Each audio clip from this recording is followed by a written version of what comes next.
Lunes 5 del 5 del 25. Lo hemos dicho esta mañana. No soy muy fan de la numerología, pero oye, ahí está. Despertando con Jesús, al pastor Alberto Ares. Buenos días, ¿qué tal? ¿Cómo estás? Buenos días, David, ¿cómo va todo? Gracias a Dios, bien, pastor. Me alegro. ¿Cómo estás? ¿Bien? Bien, un poquito ahí congestionado con un poco de fiebre, pero bien, ahí vamos, todo bien. Bueno, gracias a Dios. Pastor, la numerología, Sí. lo he dicho ahora, 5 del 5 del 25. Yo no sé si para los supersticiosos es algo, para Sí. mí no es nada, pero no sé si la Biblia dice algo de la numerología. Bueno, realmente sabes que el idioma hebreo, que es el idioma en el que se escribió el Antiguo Testamento, nosotros quizá en el castellano, en el español no tenemos este sistema, pero el idioma hebreo son números realmente. Las letras son números, ¿Ah, los sí? números son letras, sí, es muy curioso y aprendemos mucho de la numerología, pero como parte del mensaje, no creemos en esto. Oye, 5 del 5, ¿qué querrá decir? No, nada de eso, no creemos en la suerte. No somos supersticiosos. La Biblia enseña que el Señor es nuestra suerte y en Él confiaremos. Punto y final. El Señor es mi pastor, nada me falta, ¿no? Así mismo, el Señor es mi pastor y nada nos faltará. Pastor, hablemos entonces del último culto. Perfecto. 11 de la mañana, Puerto Rosario, 6 de la tarde, Morrojable, por favor. Exacto, pues bueno, pues ahí estuvimos compartiendo la palabra, gracias a Dios, tuvimos un domingo muy bendecido, después de tener un sábado, que aprovecho también para decir que tuvimos bautismos aquí en la playa de Jandía, la playa de Morrojable, donde 8 personas decidieron pasar por las aguas. Fue un tiempo muy hermoso, muy bonito, donde incluso algunos adolescentes tomaron la decisión de bautizarse y bueno, ahí estuvimos el sábado compartiendo ese tiempo y el domingo, como tú bien decías, tanto en la mañana en Puerto Rosario como por la tarde en Morrojable, estuvimos basándonos en una parte de la historia de la vida del apóstol Pablo, casi al final del libro de los Hechos. Hechos tiene 28 capítulos y empezamos a leer algunos versículos del capítulo 27, donde encontramos a Pablo subido en un barco que está pasando por una calamidad. Un barco que está enfrentando una tempestad muy fuerte, unos vientos huracanados, así dice la Biblia,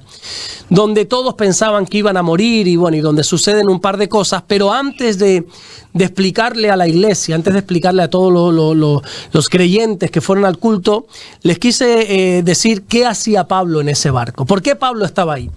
No solamente me gusta llevar el mensaje que creo que Dios ha puesto en mi corazón, sino sobre todo también enseñar el contexto de la Biblia, y le explicaba a la gente cómo Pablo llegó a ese barco.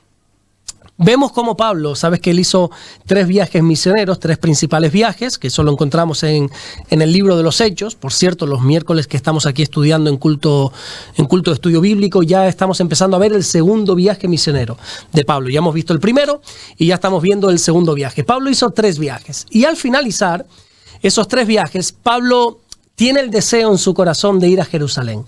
Él quiere subir nuevamente a Jerusalén, a ver a sus hermanos, a ver al pastor de Jerusalén, que era Jacobo, el hermano del Señor, a ver la iglesia. Pero resulta que él conocía perfectamente que en Jerusalén lo que le esperaban eran tribulaciones, eran prisiones. Los hermanos de la iglesia de Tiro se lo habían dicho, se lo habían advertido: Pablo, por favor, no subas a Jerusalén, que allí vas a tener problemas, vas a tener dificultades. No solamente los de la iglesia de Tiro, sino otra ciudad de Cesarea, otra iglesia de la ciudad de Cesarea también se lo dijeron: por favor, Pablo, no subas a Jerusalén, vas a tener problemas, vas a tener inconvenientes. Bueno, incluso me viene a la mente que allí en Cesarea había un profeta llamado Ágabo, que también le advirtió a Pablo acerca del sufrimiento que iba a tener en Jerusalén, y lo hizo no solo con palabras, sino con una ilustración. Dice la Biblia que este profeta llamado Ágabo le quita el cinto a Pablo. Este hombre se ata de pies, se ata las manos con el cinto y dice: así harán en Jerusalén con el dueño de este cinto. Y Pablo dice: ya es mío, ¿no? Yo sé lo que me espera allí, pero ahora sí voy a ir. ¿Y por qué Pablo accede a ir a Jerusalén a pesar de las advertencias? Bueno, porque Pablo conocía perfectamente que aunque la iglesia le estaba advirtiendo, Dios todavía no se lo había prohibido. En alguna otra ocasión, dije ahí algunos versículos, el Espíritu Santo literalmente prohibió a Pablo ir a ciudades como por ejemplo, o a lugares como por ejemplo Asia. Dice: y el Espíritu Santo nos prohibió predicar la palabra. Así que Pablo sabía que aunque la iglesia le advertía, aunque su entorno por su bien y porque le amaban le estaban diciendo: Pablo, mejor que no vayas, Con todo y eso, el Espíritu Santo no se lo había prohibido. Y entonces Pablo se colaba por toda puerta que estaba un poco abierta para poder predicar la palabra. Y entonces, bueno, dice que al final decide subir a Jerusalén. Y para hacerte este cuento corto, para resumirte un poco la historia, cuando llega a Jerusalén, Pablo entra en el templo y ahí rápidamente los judíos que están por ahí comienzan a acusarle. Lo acusan falsamente. Lo llaman, entre otras cosas, hereje, porque decían, tú estás enseñando cosas contrarias a la ley de Moisés, tú estás en contra de lo que la palabra de Dios dice, de lo que la palabra de Dios enseña, y aparte tú estás profanando el templo, le decían, porque estás aquí introduciendo gentiles en el templo de Dios. Así que bueno, los judíos lo sacan del templo y le empiezan a dar una paliza a David, que literalmente dice que lo empiezan a golpear hasta matarlo. En aquel entonces tenemos que recordar que quien estaba gobernando Jerusalén era el Imperio Romano. Los romanos lo último que querían eran altercados. Así que cuando los soldados, los centuriones ven que ahí está habiendo un revuelo, rápidamente corren, separan a los judíos, separan a Pablo, dicen, no, oye, que lo van a matar y lo tienen que alzar para llevárselo. Pero fíjate qué curioso que Pablo, aunque está golpeado, aunque está destrozado, probablemente huesos rotos, no lo sé, eso ya son imaginaciones mías. Yo siempre digo, lo que la Biblia no dice, usted no lo invente, pero bueno, la Biblia está diciendo que le golpearon hasta matarlo. No lo mataron literalmente, pero le tuvieron que dar unos buenos golpes. Pero aún así, cuando los romanos se lo llevan, Pablo dice, oye, le dice a los romanos, oye, déjame expresarme a los judíos, déjame explicarles lo que aquí está pasando. Los romanos se quedan como un poco en 33 diciendo, pero vamos a ver, que te están matando, te están golpeando. Sí, pero déjame hablarles, explicarles. Y dice que ahí Pablo les empieza a contar su testimonio. Bueno, ustedes saben que yo soy fariseo, ustedes saben cómo yo soy judío de nacimiento. Y bueno, les resume toda la historia, como yo camino a Damasco, el Señor se me apareció diciendo, Saulo, Saulo, ¿por qué me persigues? Ahí empecé a servirle. Y bueno, y hasta ahí todos los judíos le estaban prestando atención, estaban dando veracidad al mensaje de Pablo, hasta que Pablo dice, y Dios me dijo que tenía que llevar el mensaje a los gentiles. Gentiles, David, para que te hagas una idea, es todo aquel que no es judío. Y los judíos rechazaban por completo al gentil. Ellos entendían que la palabra de Dios era para ellos, única y exclusiva. Así que cuando los judíos escuchan que Pablo ha dicho que Dios quiere que los gentiles entren, comienzan otra vez a correr tras Pablo para matarlo, pero bueno, los romanos, se lo tienen que llevar, lo meten en la fortaleza y ahí lo tienen durante un tiempo, porque dice, como lo soltemos, aquí lo que van a hacer es matarlo. Bueno, pues al día siguiente, los romanos, cuando le iban a golpear, los romanos decían, mira, no sabemos quién eres, no sabemos qué es lo que pretendes, pero te vamos a golpear. Lo ataron literalmente de pies y manos, como aquel profeta, ¿te acuerdas? Que te dije que un tal Ágabo, un profeta Ágabo lo había dicho. Esto al dueño de... Exactamente. Los romanos le ataron de pies y manos, y cuando lo fueron a golpear, Pablo dijo una cosa, dice, ey, una cosa. Ustedes saben que a un ciudadano romano no se le puede golpear, no se le puede pegar sin que antes haya tenido un previo juicio. Y los romanos le dicen, bueno, pero es que tú no eres romano, tú eres judío. Dice, no, yo soy judío de sangre, pero soy romano de nacimiento. Yo soy Pablo de Tarso. Y Tarso, que yo sepa, hasta el día de hoy pertenece al Imperio Romano. Así que los romanos no quieren tener problemas si no lo pueden golpear. Pero saben que si lo sueltan, lo matan. Y vuelvo y repito, David, los romanos no querían problemas en sus calles, en Jerusalén. Así que lo mantienen ahí escondido en la cárcel. Resulta que mientras Pablo está preso en Jerusalén, más de 40 judíos, dice la Biblia, que se confabulan bajo maldición. Así dice literalmente, estoy intentando resumir desde Hechos capítulo 21 hasta Hechos capítulo 27. Es muy difícil, ¿eh? Es muy difícil. Estoy intentando ahí resumir un poco. Dice la Biblia que más de 40 judíos se confabulan bajo maldición y dicen, no vamos a comer y no vamos a beber hasta que hayamos matado a Pablo. Así se lo hacen saber al sumo sacerdote, así se lo hacen saber a la cúpula religiosa. Y resulta que por ahí había un jovencito que era sobrino de Pablo. Pablo tenía una hermana, esa hermana tenía un hijo, sobrino de Pablo, que escucha sobre este juicio, que escucha sobre esta confabulación que ha habido ahí para matar a Pablo. Así que accede a la cárcel de ahí de Jerusalén y le dice, Pablo, te van a matar. Si te suelta esta gente, te va a matar. Pablo se lo hace saber también a los romanos. Bueno, en definitiva, los romanos, como vuelvo y repito, no quieren tener problemas, lo que hacen es, lo quieren trasladar. Trasladan a Pablo de Jerusalén a Cesarea. Lo hacen con un cordón policial, David, increíble. 70 jinetes. Bueno, un cordón policial a altas horas de la madrugada para que nadie se dé cuenta. Tremendo. Y se lo llevan nada más y nada menos que a Cesarea. Y allí lo meten en la cárcel. Y allí en Cesarea, quien está gobernando es el gobernador romano Félix. Cuando este hombre... No. Si me alargo, tú me dices. Es que es muy interesante esta historia. No, de verdad, en serio, que estoy de verdad escuchando atentamente. Estás prestando atención. Sí. Mucho, de verdad. Y me gusta, de verdad. Mi mujer me dice que aburro de tanta información que doy. A mí no. Pero es muy interesante esta historia. Y si ya la lees, porque me estoy saltando muchos detalles, pero si ya tú te lees estos pasajes, se te ponen los pelos de punta y quieres otro capítulo. Además, me gusta con la pasión que lo está contando, pastor, de verdad. Entonces, bueno, Pablo al final se lo tienen que llevar escoltado de Jerusalén a Cesarea, y en Cesarea está en la cárcel. Y entonces cuando Félix, el gobernador romano, ve todo este cordón policial, dice, bueno, ¿y quién es este hombre? Así que lo interroga, mira, ¿tú quién eres y qué haces aquí? Y Pablo ahí le cuenta nuevamente su testimonio, mira que yo soy judío, yo perseguía el cristianismo creyendo que era una secta, creyendo que iban en contra de Dios, pero al final Dios me sale al encuentro, me dice que este es el verdadero camino, que le tengo que servir. Bueno, en definitiva, un montón de cosas, y este Félix dice, bueno, mira, no tengo de qué acusarte, pero tampoco te voy a dejar suelto porque te van a matar, así que estate preso aquí. Y lo deja preso en Cesarea 2 años.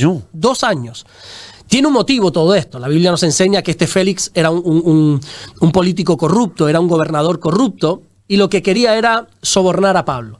Él pensaba que teniendo a Pablo ahí en el calabozo, en la cárcel, Pablo en una de estas le iba a decir, bueno, vamos a poner precio a mi libertad, te ofrezco tanto, pero Pablo, antes de dejar su integridad, prefiere morirse en una celda. Así que Pablo no accede a eso.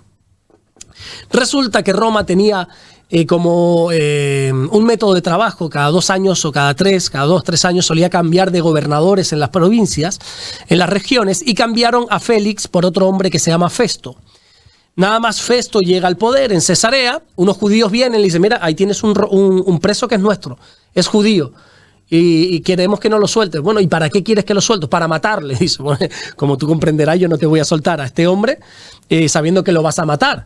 Entonces Festo se queda intrigado, bueno, ¿y quién es este? Y le llama, y Pablo le vuelve a contar otra vez el testimonio, y como Festo no tiene cómo acusarle, vuelve a dejarlo preso nuevamente. Resulta que como Festo había llegado al poder, el rey de los judíos, en este caso era el rey Agripa, va a visitar a Festo. ¿Sabe? Esas reuniones de cortesía que tienen que tener los de la alta gurnia. Yo como no estoy ahí, no sé ni de qué hablan. Sí, igual que cuando, para que la gente no nos entienda, cuando por ejemplo Trump gana las elecciones de Estados Unidos, va al de España a visitarlo. Exactamente, correcto. Esas reuniones de protocolo. Pues entonces Festo acaba de llegar al poder, el rey de los judíos tiene que ir a visitar al gobernador romano. ¿Y a qué no sabes en esa reunión el nombre de quién salió? Pablo. De Pablo. Festo le dice a Agripa, mira Agripa, que aquí hay uno de los tuyos, un judío, que está trayendo unos problemas que los judíos no lo pueden ni ver y yo lo tengo aquí por seguridad, porque como lo suelte lo mato. Dice, ¿en serio? ¿Y quién es? Pablo. No me suena de nada. ¿Será que lo puedo ver? Le dice Agripa. Dice, mañana mismo tenemos una reunión. Así que llaman a Pablo para que se defienda delante, nada más y nada menos, de Festo, el gobernador romano, y de Agripa, el rey de los judíos. Pablo tenía una capacidad de oratoria, David, que si él hubiese querido, en un minuto queda libre. Él se hubiese defendido, él hubiera dicho 2 o 3 cosas y él se hubiera defendido de tal manera que en un minuto yo te garantizo que queda libre. Pero ¿sabes lo que hace Pablo frente al rey de los judíos y frente al gobernador romano? ¿Qué crees tú que hizo? Callarse. No, le predicó el evangelio. Ah. Aprovechó su oportunidad no para exigir su libertad, sino para que ellos fueran libres. Les empieza a predicar el evangelio, nada más y nada menos que al rey de los judíos. Le empieza a contar otra vez su testimonio, le empieza a decir de todo. Pablo le empieza a poner entre la espada y la pared y le dice algo muy interesante, muy conocido por aquellos que somos lectores habituales de la Biblia, cuando Pablo le dice al rey Agripa, oh rey Agripa, yo sé que crees en Jesús. ¿Crees? Respóndeme, le dice. Y le pone como en esa tesitura, entre la espada y la pared, y Agripa le dice, Pablo, por poco me persuades a ser cristiano. Por poco me convences. Anda, tira para adentro. Anda, vete a la cárcel. Y Agripa le dice a Festo, mira, con este vas a tener problemas, es mejor que te lo lleves a César. Porque Pablo apeló a César. Pablo dice, mira, si tú como gobernador no me sabes dar un juicio, porque no me encuentras culpable, pero me tienes preso, así que apelo a César. Agripa le dice a Festo, es mejor que a este te lo lleves a Roma frente al César, porque este te va a traer problemas. Y es entonces cuando lo suben en un barco para llevar a Roma. Y es ahí, ahora retomo, esto fue la introducción. No. No, en serio, yo creo que las personas que están viendo, Sí. de verdad, y yo estoy, además, tengo una pregunta después, porque yo creo que de esto deberían de hacer series. Sí. Lo digo totalmente en serio, coger todos los testimonios de la Biblia, de Hechos, de Es todo, apasionante. y hacer series, porque ya lo digo, estoy embobado. Es apasionante, David, y vuelvo y repito, me estoy saltando aquí cantidad de detalles porque no puedo entrar en todo, porque entonces tendríamos aquí 20 programas solo de estos capítulos de Hechos. Bueno, llevamos, creo que son 3 años estudiando Hechos un poco por arriba y todavía vamos por el capítulo 16 y llevamos 3 años. ¿Cuántos Imagínate. capítulos son? Son 28 capítulos. Nosotros la Y iglesia... llevan 3 años. Y llevamos 3 años. Y ya te digo, muy por encima, no podemos tocar todo. No profundizando. No profundizando porque entonces todavía estaríamos en el capítulo 1, pero es que es apasionante esta historia. Y esta de Pablo es apasionante. Bueno, para ir al mensaje. Al barco. Vamos al barco. Vamos al barco. Resulta que Pablo está en ese barco rumbo a Roma, ya te he explicado por qué, tiene que hablar frente al César, y está en ese barco y la Biblia dice que de repente le vienen unos vientos huracanados, que empieza a temblar ese barco, David. Barco donde había capitanes, donde había marineros expertos, pero aún así no sabían qué hacer. Era tan fuerte estos vientos que literalmente la Biblia dice que se tuvieron que abandonar a la tempestad.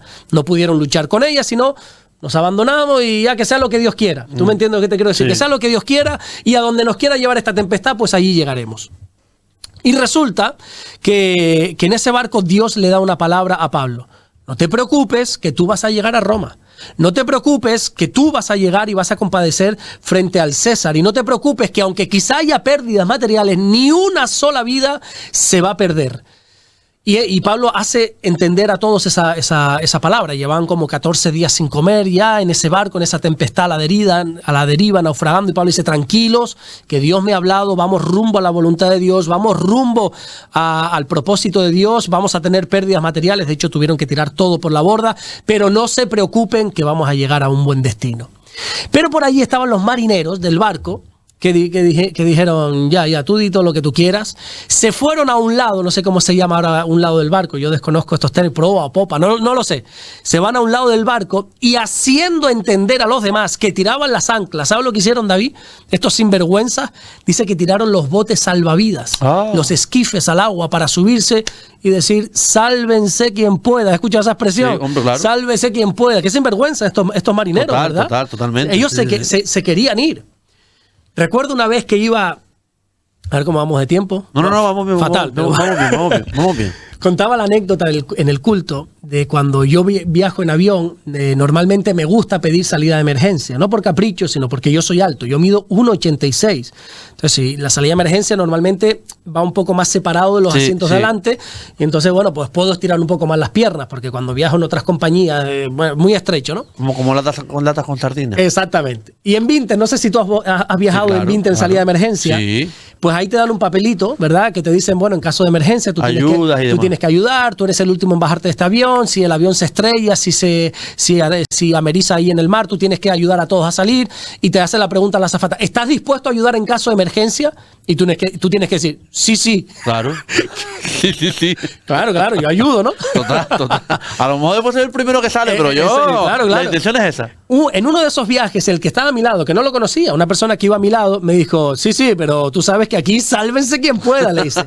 Y le dice la azafata, no vuelvas a decir eso, porque si lo dices te tengo que cambiar de aquí. Porque tú eres responsable de salir el último de este avión en caso de emergencia. Los marineros eran así. Los marineros son los últimos en salir en caso de emergencia. Correcto. Pero aún así, ellos se querían escapar en botes salvavidas, ¿verdad? Ahora, haciendo un paréntesis rapidísimo aquí. El barco iba a Roma. El barco iba rumbo a la voluntad de Dios. Este barco iba destino, David, a lo que Dios había establecido. Pero, aún así, vinieron tempestades.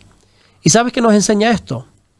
Que aunque nosotros estemos caminando en la voluntad de Dios, eso no impide que vengan tempestades a nuestra vida. No estamos hablando de un barco como pudiera ser el de Jonás. ¿Sabes la historia de Jonás, no? Que él en rebeldía se sube ahí en un barco y claro, y por su rebeldía, por su pecado, por su desobediencia, vienen vientos, tempestades, hay pérdidas. No. En este barco no es así.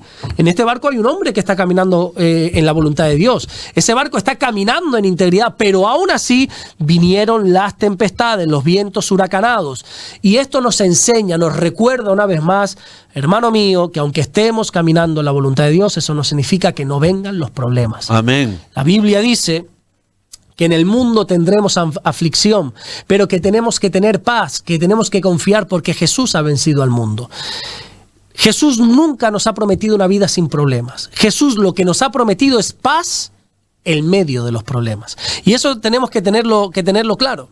Y bueno, y ya a esta altura de la historia, que ya me he alargado demasiado, hay dos alternativas. Crucificamos a los marineros, les llamamos de todo sinvergüenza, que son mala gente, ellos querían escapar, ellos sabían que este barco iba correcto, pero ellos se querían ir en un barco salvavidas, dijeron aquello, sálvense quien pueda. O la otra alternativa creo que sería, David, la más sabia, y sería reconocer que muchas veces nosotros hemos sido como esos marineros, que aún conociendo la voluntad de Dios para nuestra vida, ¿cuántas veces nos hemos subido en un bote salvavidas para ir en otra dirección? ¿Cuántas veces sabemos que la Biblia nos da las coordenadas exactas hacia dónde tenemos que caminar, pero nosotros nos hemos ido a un lado, hemos dado a entender que todo está bien, pero hemos tirado un bote salvavidas al agua y hemos decidido caminar nuestra propia vida? Sabemos, por ejemplo, que la Biblia nos da las coordenadas del perdón, pero ¿cuántas veces nos hemos subido en el barco llamado falta de perdón? Honestamente. ¿Cuántas veces hemos remado con nuestras propias fuerzas diciendo, no, es que yo no perdono por este motivo, por el otro, por aquel, qué sé yo, por el que sea? ¿Cuántas veces nos hemos bajado de ese barco que va camino a la voluntad de Dios llamado santidad y nos hemos bajado en un bote salvavidas que pone pecado? Y hemos estado navegando en ese bote salvavidas, ¿verdad? A nuestras propias fuerzas.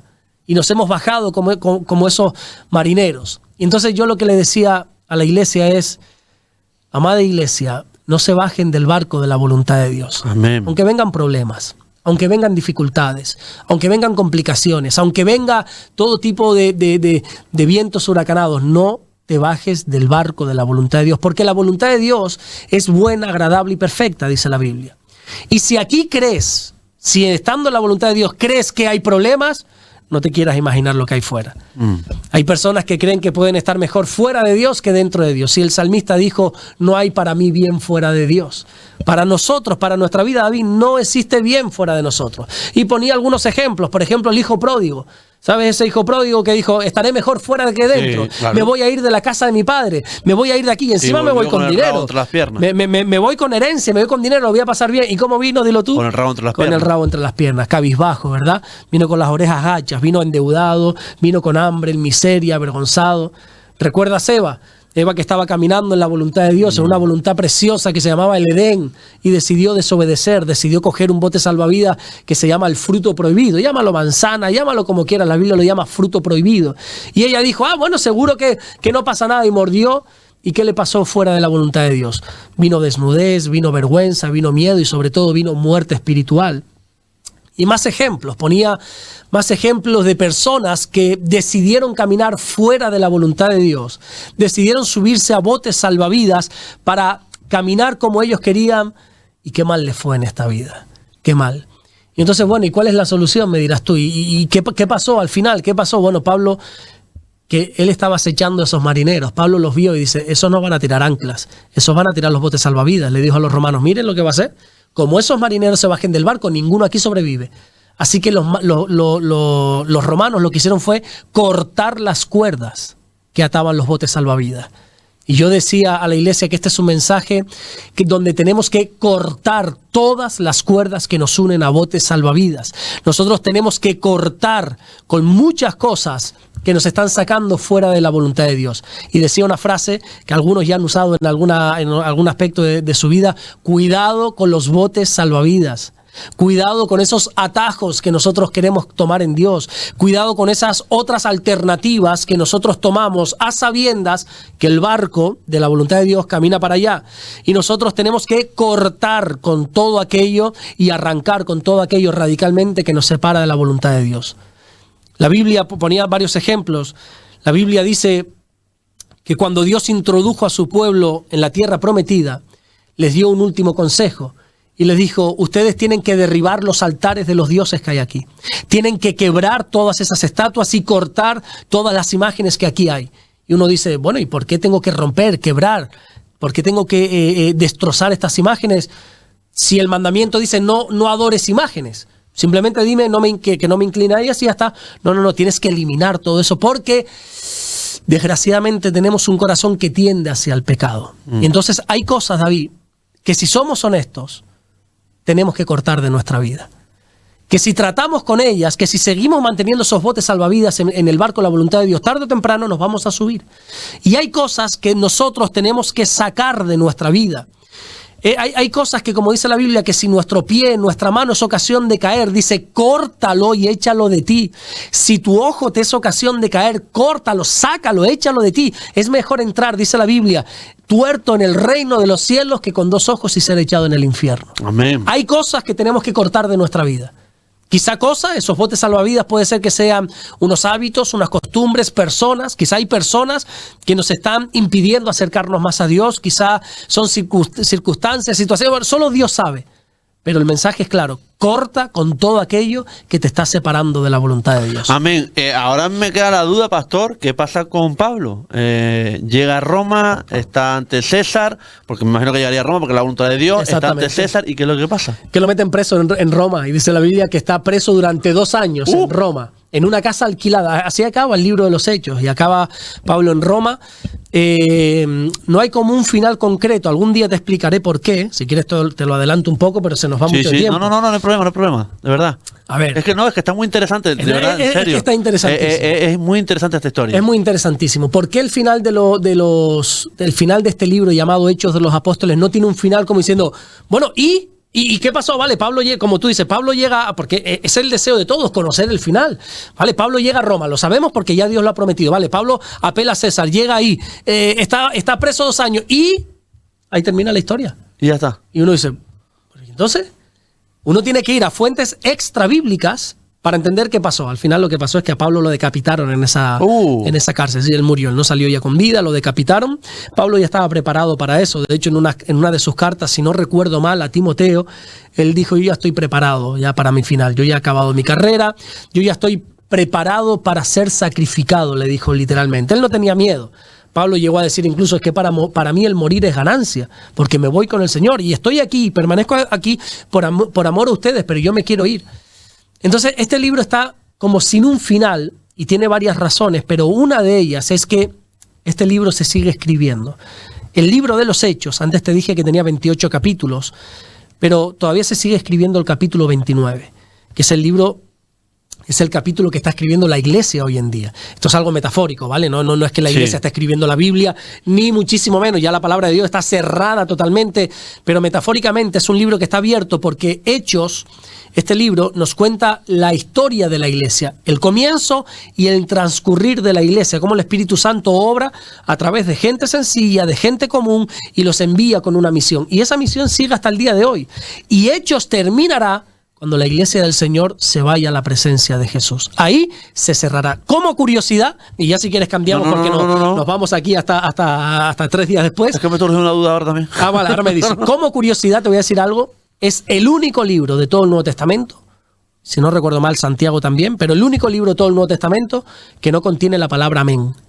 Amén, ¿sabes qué significa así sea? Es como un cierre. Sí. Uno dice algo y todos los libros del Antiguo Testamento o contienen o cierra con la palabra amén, como diciendo firmado, así sea todo lo que se ha dicho. Hechos no contienen ni una sola vez la palabra amén, porque no está cerrado este libro. Lo estamos escribiendo a día de hoy, todos aquellos que caminamos juntamente con el Señor. El capítulo 28, pastor, ¿de qué año data? Más o menos, aproximadamente. Más o menos del año 63 podríamos estar hablando, más o menos, quizá un poquito antes, pero más o menos después de Cristo, evidentemente, claro. Recuerda que Pablo fue un discípulo de Jesús, sin haber visto a Jesús. Pablo no tiene contacto directo con Jesús. Algunos creen que por la fama que llegó a tener Jesús en su época, Pablo lo tuvo que ver algún día, ¿no? Pero no es seguro esto. Pablo es un creyente, como se suele decir, de segunda generación. Están los apóstoles, que son los primeros, y aunque Pablo es contado entre los apóstoles, él es un discípulo de segunda generación. Nosotros ya somos discípulos de no sé cuántas cientos de generaciones después, pero bueno, aquí seguimos dando. Pastor, una consulta antes de empezar todo, porque claro, y no, esto no está preparado, ¿no?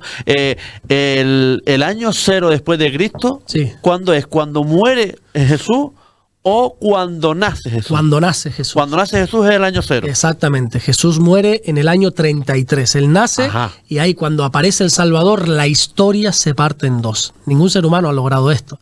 Podrás creer o no creer en Jesús, pero solo un hombre en la historia llamado Jesús de Nazaret, solo hay este hombre en la tierra que ha partido la historia en dos. Hay un antes de Cristo y hay un después de Cristo. Y me gustaría decir algo, para los más jóvenes, no sé cuántos jóvenes nos pueden estar viendo, pero como dice la Biblia, mirad que nadie os engañe.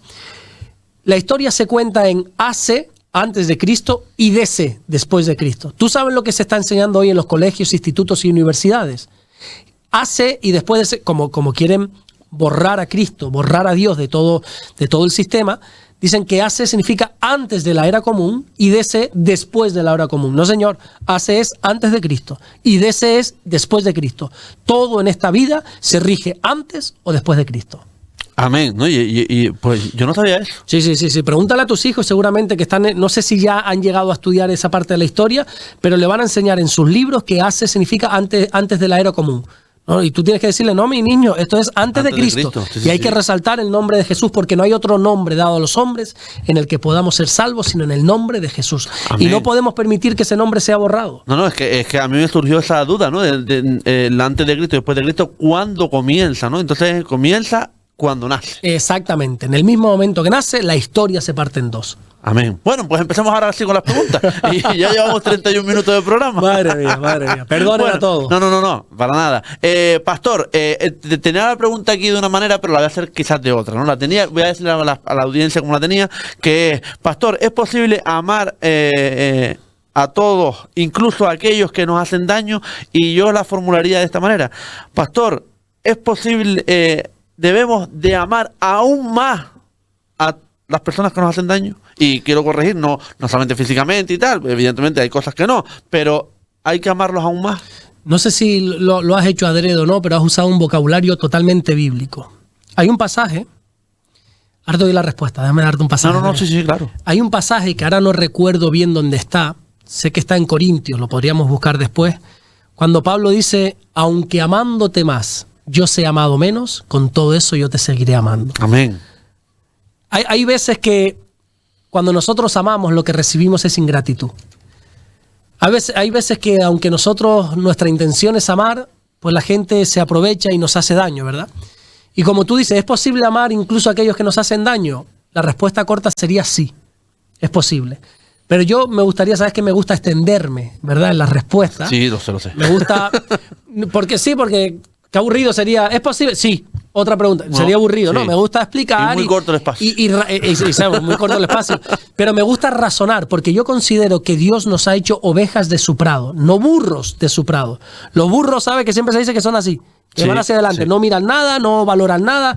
No, nosotros, Dios, qué bueno saber, qué glorioso es saber que Dios nos ha hecho libres, nos ha dado capacidad. Y yo con el mayor placer gastaré lo mío y aun yo mismo me gastaré del todo por amor de vuestras almas, aunque amándoos más sea amado menos. Segundo de Corintios 12:15, Reina Valera. Con el mayor de los placeres. Qué bonito eso, ¿verdad? ¿Qué cita es? ¿Segunda de Corintios? Segundo de Corintios 12:15. 12:15. El mayor de los placeres, según Pablo, no es comer chocolate, no es, el mayor de los placeres es amar más a las personas. Aunque ese amor, la consecuencia sea que tú seas amado menos, con todo eso yo me desgastaré por amor de vuestras almas. Eso solo digo yo a mi pareja mucho. Digo, ¿sí? Yo te amo con todo mi corazón, aunque a lo mejor tú no me ames tanto a mí, pero yo gozo y disfruto amándote a ti. Exactamente, mi amor por ti no es condicional. Correcto. Yo no te voy a amar a ti, aunque tú me ames más o menos, mi amor por ti va a ir, como dicen los italianos, increciendo, ¿verdad? Exactamente. O como dicen aquellos dichos cursis, que nosotros seguro que dijimos de niños, te amo más que ayer, pero menos que mañana. Sobre todo el día de San Valentín. Exactamente. El resto del año me olvido, pero el día de San Valentín te quiero. Te quiero. Bueno, no solamente hay que amar a nuestros enemigos, sino que estamos obligados a ello. Estamos obligados. Jesús dijo, amad a vuestros enemigos. Bendecid a los que os maldicen. Bendecid es hablar bien. Bendecir. Y haced bien a los que os aborrecen y orad por los que os persiguen. Qué difícil es esto, ¿verdad? Cuesta muchísimo, pastor. Es muy difícil, qué fácil es decirlo. Te puedo aquí dar 4 versículos más y quedar aquí de sí, es muy fácil. Pero oye, a veces es tan difícil amar a los que nos hacen daño. Por eso necesitamos la ayuda de Dios. Por eso necesitamos aquí la intervención divina del Espíritu Santo. La Biblia dice que el amor de Dios ha sido derramado sobre nuestros corazones por el Espíritu Santo que nos ha sido dado. Es decir, el Padre ha dado amor en nuestra vida, ha derramado amor a través de su Espíritu. Tenemos ese amor. Ahora tenemos que aprender a canalizarlo. El mundo nos ha dicho que el amor se canaliza ¿cómo es? Recíprocamente.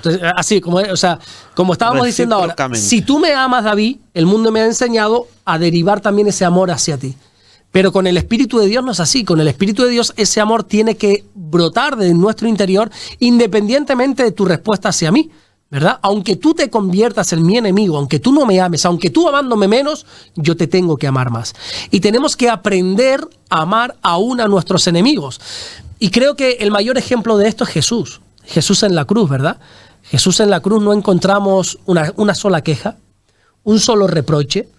No encontramos una sola crítica hacia ese romano que le clavó el clavo en la mano, en los pies, sino que todos conocemos esas preciosas palabras llenas de gracia, llenas de misericordia en la cruz, cuando Jesús, en vez de dirigirse a todos aquellos que le estaban matando, quitando la vida y crucificando, él miró al cielo y le dijo: Padre, perdónalos porque no saben lo que hacen. Jesús demostró amor hacia aquellos que le estaban haciendo daño. Y eso es importante que lo tengamos claro. Ahora, amar no significa permitir abusos, ¿verdad?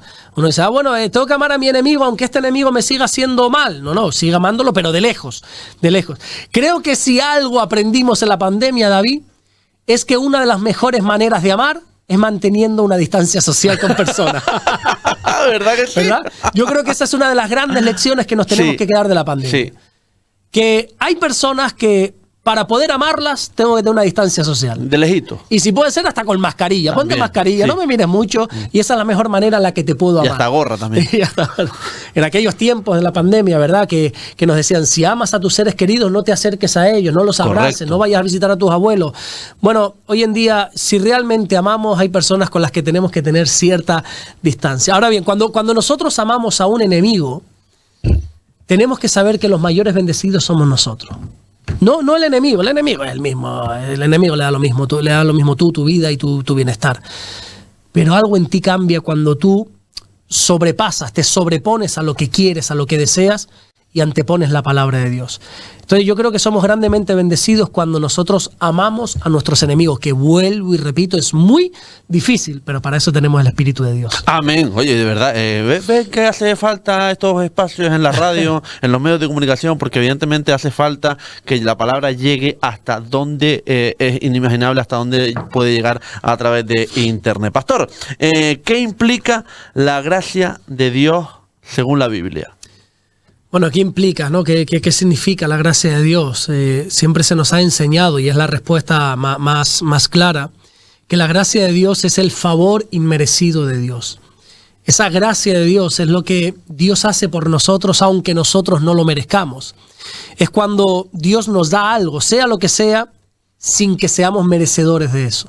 Y eso se llama gracia, amor y misericordia, eso se llama gracia. Por ponerte un ejemplo, la salvación es por gracia. Nosotros somos salvos no por obras para que nadie se gloríe, dice la Biblia. No hay nada, absolutamente nada que nosotros podamos hacer para obtener la salvación. ¿Verdad? ¿Qué puedo hacer para tener la vida eterna? Nada. Esto es gratis, esto es un don de Dios, es un regalo, esto es por gracia. Por gracia sois salvos, dice Pablo a los Efesios, por medio de la fe, para que nadie se gloríe, porque esto no es por obras. Esto es un don de Dios, es un regalo. La gracia de Dios es un favor inmerecido.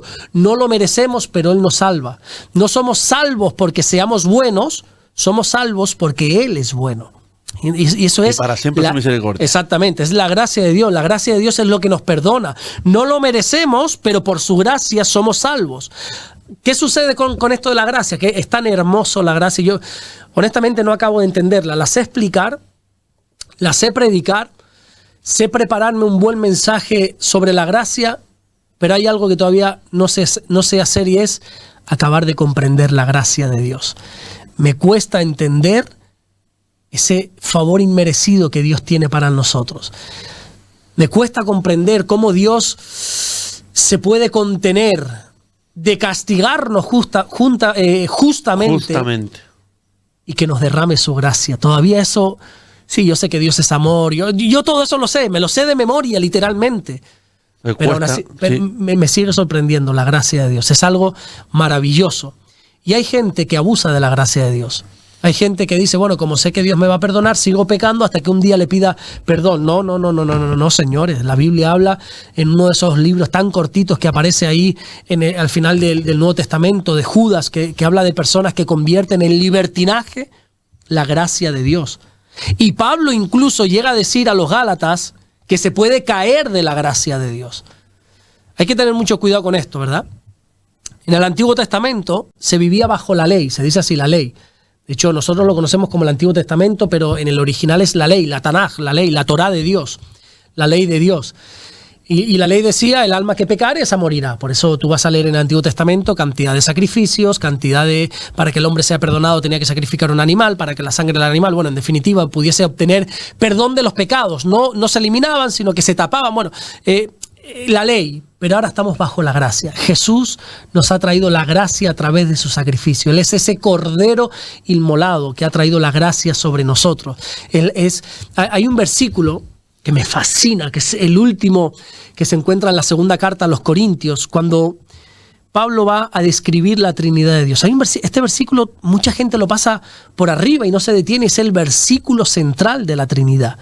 Es un versículo donde dice, voy a intentar decir de memoria, perdóneme, el último versículo de 2 Corintios dice, y el amor del Padre, la gracia del Señor Jesucristo y la comunión del Espíritu Santo sea con todos vosotros. Amén. Corrígeme si es ese, 2 Corintios capítulo 13, creo que sí, capítulo 13, el último versículo del capítulo 13. La gracia del Señor Jesucristo y el amor de Dios y la participación del Espíritu Santo sea con vosotros todos. Amén. Esa es otra versión, yo la Reina Valera, la que leo, dice eso.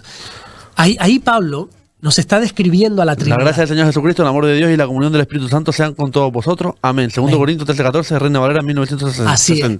Allí Pablo, fíjate, David, porque está presentando la mayor cualidad de cada parte de la Trinidad.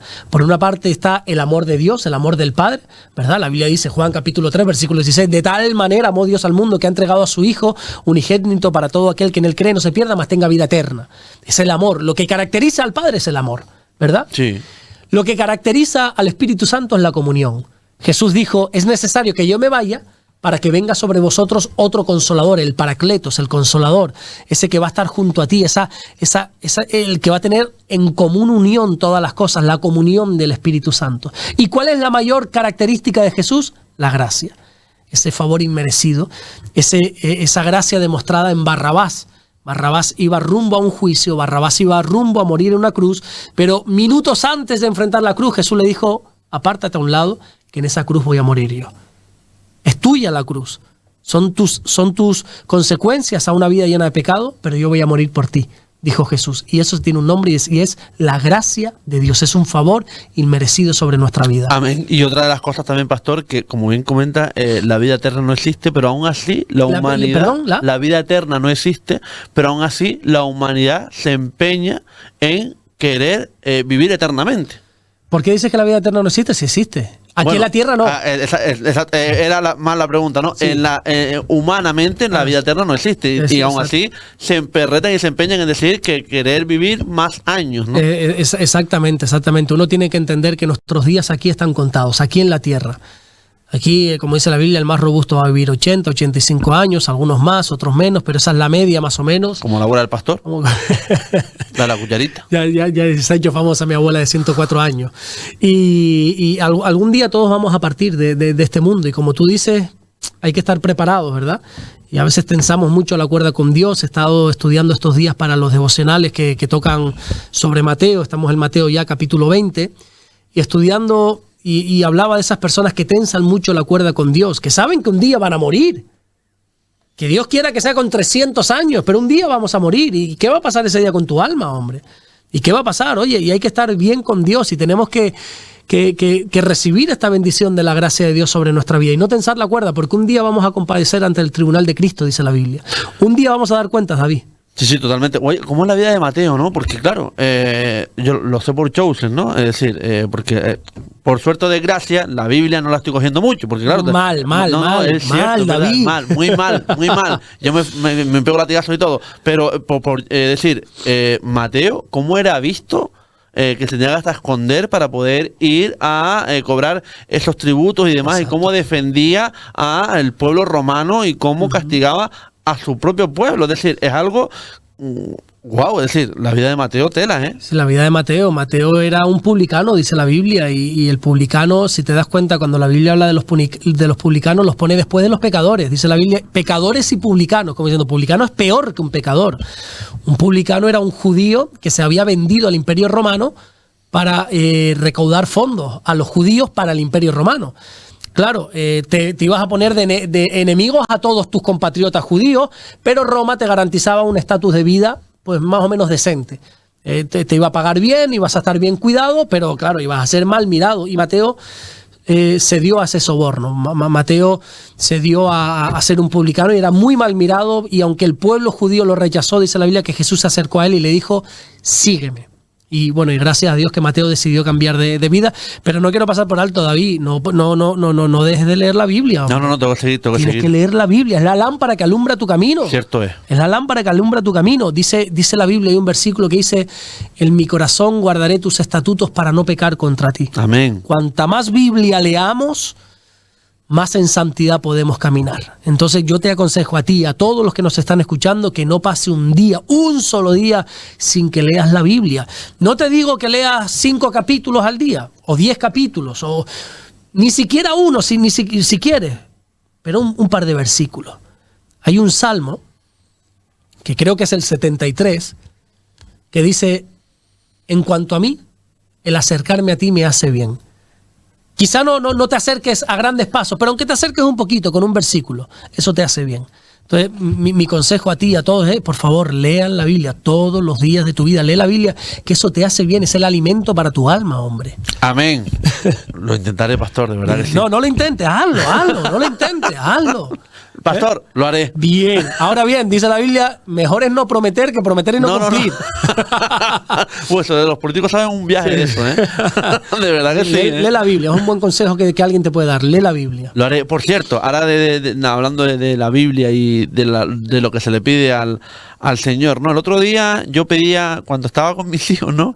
Digo, dame paciencia, por favor. Y me decían, no pidas paciencia, porque si pides paciencia, te da más situaciones para que la tengas, ¿no? Exacto. Pide sabiduría. Exacto, o sea, sí, la Biblia nos aconseja en el libro de Santiago que lo que pidamos es sabiduría, no paciencia. ¿Por qué? Porque cuando necesitas paciencia, en los momentos críticos, ¿verdad? Cuando tú dices, uy, Dios, dame paciencia, es porque estás en un momento tenso. Por lo tanto, la lógica nos dice que si tú le pides paciencia a Dios, lo que Dios te tiene que dar son tribulaciones para ejercitar la paciencia. Por eso la Biblia te dice, no pidas paciencia, pide sabiduría. Mejor, pide sabiduría para que en esos momentos, pues, seas sabio. Y la paciencia, al final, como dice Gálatas 5:22, es un fruto del Espíritu. Al final, lo que tú tienes que hacer no es pedir tanta paciencia, sino pedir, Espíritu Santo, lléname. Y cuando Él te llena, Él te va a dar esa paciencia. Amén. Pero sí es verdad que hay momentos que quieres coger las cosas y... Nos queda una última pregunta, porque claro, se nos ha ido el tiempo, pero no pasa nada, pastor, porque yo creo que el programa de hoy ha sido muy enriquecedor, de verdad señor. Que lo digo. Pastor, ¿por qué para los cristianos es importante entender el Antiguo Testamento si siguen las enseñanzas de Jesús en el Nuevo Testamento? Bien, entiendo tu pregunta, entiendo quizá por dónde van los tiros, pero las enseñanzas de Jesús en ningún caso son contrarias al Antiguo Testamento. Tanto el Antiguo como el Nuevo Testamento, el Nuevo Pacto, van de la mano totalmente. Para los cristianos todo es palabra de Dios. Pablo le dijo a Timoteo, toda la escritura es inspirada por Dios. Pero hoy no puedo decirte citas exactas, porque ya te digo, tengo un poco de fiebre, estoy un poco ahí divagando, un poco mareado, pero intento, creo que es 2 Timoteo 3:16, casi seguro. Le dice... toda la escritura es inspirada por Dios y es útil para enseñar, para redarguir, para corregir, para instruir al hombre de Dios para toda buena obra. O sea, toda. 2 de Timoteo 3, 16, 17. Exactamente. Es inspirada por Dios. Es decir, Antiguo Testamento y Nuevo Testamento. Jesús mismo dijo en el Evangelio de Mateo que Él no ha venido para abrogar el Antiguo Testamento. Jesús no vino para incumplir lo que se dijo en el Antiguo Testamento. De hecho, Cuando él fue tentado en el desierto, no sé si conoces ese momento. Lo tuvimos ahí. Satanás tienta a Jesús en el desierto. En 3 ocasiones. En 3 ocasiones, ¿cómo se defiende Jesús? Con la palabra. Palabra que estaba escrita a las 3 en el Antiguo Testamento. Casi todas, si no recuerdo mal, en el libro de Deuteronomio. Porque escrito está. Porque escrito está, no solo de pan vivir al hombre, sino de toda palabra que sale de la boca de Dios. David, la palabra que sale de la boca de Dios, léela. Amén. Sin el Antiguo Testamento, el cristianismo estaría incompleto totalmente. Es como empezar a ver una película por el final. ¿Te enteras de algo? Poco. Tienes que empezar a ver desde el principio. Ahora bien, entendiendo y poniendo como base lo que te decía antes, ahora nosotros estamos ya bajo la ley, bajo la gracia, perdón, ya no estamos bajo la ley. El Antiguo Testamento es la ley, el Nuevo Testamento es la gracia. El Antiguo Testamento, Dios le dice a Moisés lo que tienen que hacer, cómo lo tienen que hacer. Ahora Dios nos ha dado una gracia. Que la gracia no significa, bueno, aquí pasamos de todo. No, la gracia es mucho más exigente. Oísteis que fue dicho, no matarás, dijo Jesús. Mas yo digo, cualquiera que se enfade con su hermano estará expuesto al infierno. Cualquiera que le diga fatuo a su hermano será culpable de juicio. Oísteis que fue dicho en el Antiguo Testamento, no adulterarás. Mas yo os digo, la ley dice no adulteres. Mas la gracia dice, cualquiera que mira a una mujer para codiciarla, de cierto os digo que ya adulteró con ella en el corazón. La gracia exige muchísimo más. Pero estamos bajo la gracia. Y el Antiguo Testamento sigue siendo palabra de Dios. Y ese Antiguo Testamento nos lleva a conocer a Jesús. Pablo dice algo muy interesante, no recuerdo a quién ahora. No recuerdo, creo que fue a los Gálatas, creo que fue a los Gálatas cuando dice, ¿saben lo que es la ley? ¿Saben lo que es el Antiguo Testamento? La ley ha sido nuestro ayo, A-Y-O, la ley ha sido nuestro ayo para llevarnos a Cristo. ¿Saben lo que es un ayo? Un ayo se denominaba, no sé si se sigue denominando así, a los criados, esas familias adineradas que tenían un criado en casa, un esclavo, que se encargaban de cuidar a los niños, de hacerles el desayuno, de llevarlos a la escuela. Como un canguro ahora mismo. Sí, pero es una persona que está 24 horas en la casa. Era prácticamente, era un esclavo. Una persona eterna. En aquella época existía la esclavitud. Y Pablo dice, la ley ha sido un ayo, un esclavo que nos ha llevado a Cristo. De la misma manera que estos ayos llevan a los niños a la escuela, y una vez el ayo lleva a ese niño a la escuela, el ayo ya dice, bueno, hasta aquí llegó mi función, ya la escuela hace el resto. Así es el Antiguo Testamento. La ley, dice Pablo, nos ha llevado hasta Cristo, y ahora en el Nuevo Testamento ya conocemos la plenitud del Antiguo Testamento, ya conocemos la plenitud de Dios que se da en Jesús. Cristo es la plenitud de todo, que todo lo llena, dice la Biblia. Pero el Antiguo Testamento es palabra de Dios que hay que leer, razonar, memorizar y sobre todas las cosas vivir. Amén. Bueno, pues hasta aquí, porque llevamos 53 minutazos de programa, que yo creo que cada minuto, y lo digo sinceramente, pastor, es oro puro. Sinceramente se los digo, y espero que cada día compartan más 45 programas que llevamos ya despertando con Jesús, y lo que nos queda, pastor. Y lo que nos queda, si Dios quiere. Si Dios quiere, de verdad que sí. Es. Pastor, Dios me lo bendiga y que tengan una semana excelente, de verdad. Amén. Muchas gracias, David, de verdad te lo digo, muchas gracias. Pido oración, si puede ser por mí, que Dios mediante, no sé, porque ya va a ser la 4ª vez que lo voy a intentar. Si Dios quiere, estaré visitando Jerusalén la próxima semana. Y bueno, así que estoy ahí trabajando mucho para dejar unos cuantos devocionales grabados, porque quiero ser fiel en cuanto a los devocionales, aunque yo esté haciendo otras cosas, quiero que se publiquen, así que estén orando para que este viaje salga todo bien. Si me lo puedo permitir en cuanto a cobertura y eso, pues podríamos hacer una conexión estando allí. Bueno, eso ya se verá, pero que bueno, que estén orando por este viaje, que espero que sea de mucha bendición. Amén, pastor, Dios me lo bendiga, de verdad, gracias. Gracias, David, Dios te bendiga. Nosotros hacemos un pequeño alto, nada más, chiquitito, 5 minutos, y enseguida el rebumbio, la actualidad deportiva en Sur FM. No te vayas, hasta ahora.